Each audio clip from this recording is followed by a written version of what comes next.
Tingnan nyo itong picture na to. Na si BP Sara ay nakipaghalubilo sa mga bata at sa mga taong mahihirap. Diyan po nakalagay ang puso ni BP Sara. Diyan sa mga nasa laylayan. Hindi sa mga mayayaman. Hindi sa mga negosyante. Ang puso ng mga Duterte po ay nasa mamamayang Pilipino, lalong-lalo na sa mga mahihirap. Yan po ang katotohanan dyan. Mapagmahal, matulungin sa mahihirap sila ni BP Sara Duterte, lalong-lalo na si Pangulong Rodrigo Duterte. Lalong-lalo na kapag yung bata may sakit, may kanser. Yayakapin niya yan. Mahal na mahal ni Pangulong Rodrigo Duterte ang mga bata, lalo na may sakit. Itong ginagawa ni BP Sara Duterte na laging umiikot sa Pilipinas at nagipaghalubilo sa mga tao na nasa laylayan at saka sa mga bata, lalo-lalo pag mga matatanda, tatawagin siya kahit malayo, lalapitan yan kahit gaano pa karaming tao, siksikan, magipagsiksikan si BP Sara para lang mayakap yung matanda at makakausap. Dahil marami pong nagmamahal kay BP Sara Duterte, lalong-lalo na po ang mga mahirap o tayong mga mahirap na nasa mababa lang, ay yan ang mga mahal ng mga Duterte. Kaya yung mga iba dyan na may mga pansariling interes, galit na galit sa mga Duterte dahil hindi naman nila kaya yung gawin yung ginagawa nila ni BP Sara Duterte. Gaya ng pumupunta sa mga sulok-sulok sa Pilipinas, mamimigay ng tulong sa kanyang opisina sa OBP. Mamimigay kahit sa mga sulok-sulok na hindi pa narating sa tulong na pupuntahan nila ni BP Sara Duterte yan. Namimigay ng tulong kahit papaano, nakapagbigay ng tulong ang ating Vice Presidente at ang kanyang opisina. Kahit maliit lang po yung budget nila. Di ba? Maliit lang pero tuloy-tuloy yung tulong. May mga libreng sakay pa nga sa ibang lugar, di ba? Ito ang nakita nyo ngayon, yung mga bagong post ni Presidente Bongbong Marcos. Ginagaya niya, magipaghalubilo sa mga bata, namimigay ng unting tulong, minsan namimigay ng bag, pupunta sa school, kung magturo-turo, di ba? Yan ang hindi nila kaya kay BP Sara Duterte. Kasi kay BP Sara Duterte po ay galing po yan sa puso. Hindi po yan pakitang tao lamang. Galing po talaga sa puso na yan. Bukal sa kalooban nila ni BP Sara na pumunta at tumulong sa mga taong nangangailangan. Kita mo, laging inaatake si BP Sara Duterte. Pero nakikita nyo, umiikot, hindi nagpaapikto. Umiikot, nagbibigay ng tulong. Tuloy-tuloy ang trabaho. Yung iba pa dyan, tigil na. Tigil ang trabaho, magtatago kung ano nagagawin. Pero si BP, hinaharap niya kung ano man ang mga pagsubok ang kanyang kinakaharap ngayon. Dahil alam po natin, malalampasan po niyan. Dahil yung mga taong gumagawa sa kanya ng kasalanan, makakarma po yan. Makakarma po yan. Tandaan yan. Makakarma yan. Darating ang panahon na makakarma ang mga yan. At si BP Sara Duterte na kanilang hinahatak pababa ng pababa hanggang madiin, yan po ay iangat po yan ng Panginoon. Dahil nakikita po natin na totoong tao po ang mga Duterte. Totoong tao sila ni Pangulong Rodrigo Duterte.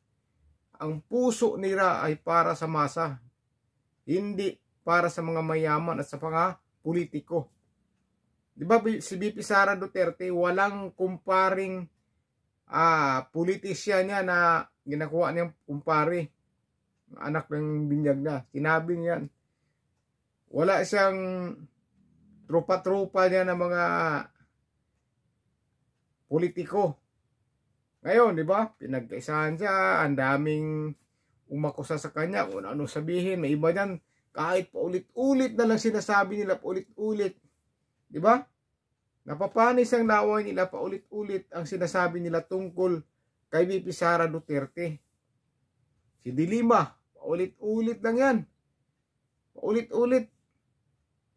Grabe magsita, paulit-ulit, paulit-ulit, paulit-ulit lang. Sila ni Hontiveros, yan. Sila yan. Matitindihan sila. At sa kayang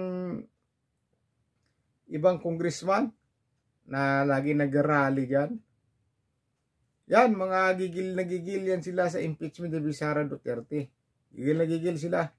Dahil alam nila na kontra si VP Sara Duterte sa kanilang mga adhikain. Hindi papayag si VP Sara Duterte sa kanilang mga adhikain.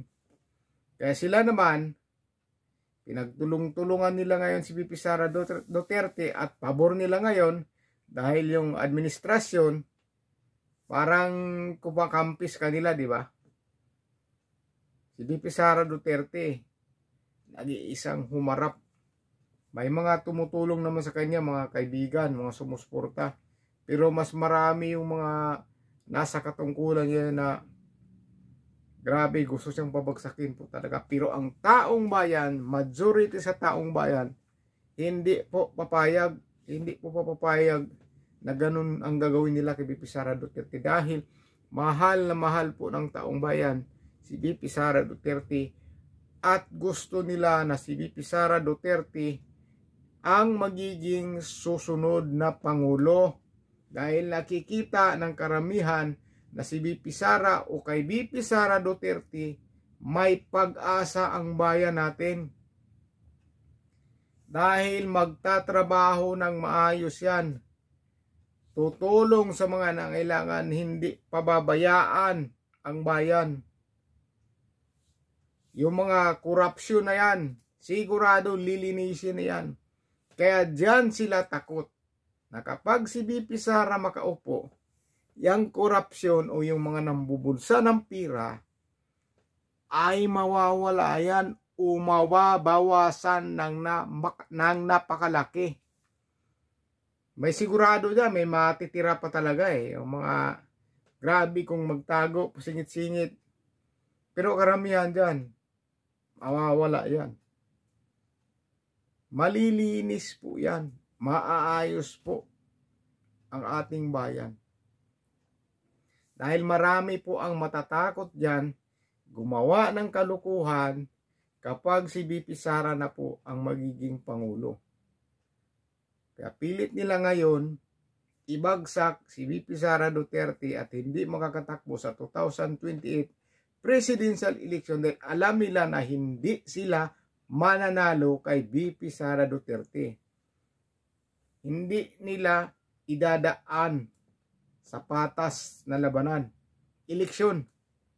Ang ginagawa nila, gagawa nila ng paraan para hindi maisali o di makasali si VP Sara Duterte sa 2028 presidential election.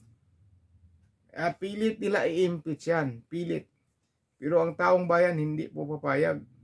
At saka sa taas, hindi po papayag sa mga gawaing ganyan na nanglalamang. Nanglalamang po talaga. Kung gusto nyong lumaban at pinapakita nyo na yung binabanggit nila ni Dilima na mga kababayan na yan, puro lagi binabanggit yan mga kababayan. Sino kayong mga kababayan ang binabanggit nila? Lagi nilang pinagmayabang yan na gusto ng mga kababayan natin na ganito, ganyan. Pero pag sila nag-rally, kukunti lang. Hindi nga umaabot minsan ng 10,000. Diba? Pag sila nag-rally, hindi umaabot 10,000. Iilan lang. Nung sa sa grandstand, ilan lang sila doon? 4,500 lang. Yung kabuuan sa Pilipinas rally, umaabot yata nyo na 50 o 70,000. Pero halo-halo yun. May mga pro-Duterte yun, marami na nagrarally din. Pero sila, iilan lang po. Kaya yung picture ni VP Sara Duterte, ito po ang patunay na mapagmahal sa taong bayan, lalong-lalo na sa nasa laylayan o mga mahihirap, ang mga Duterte.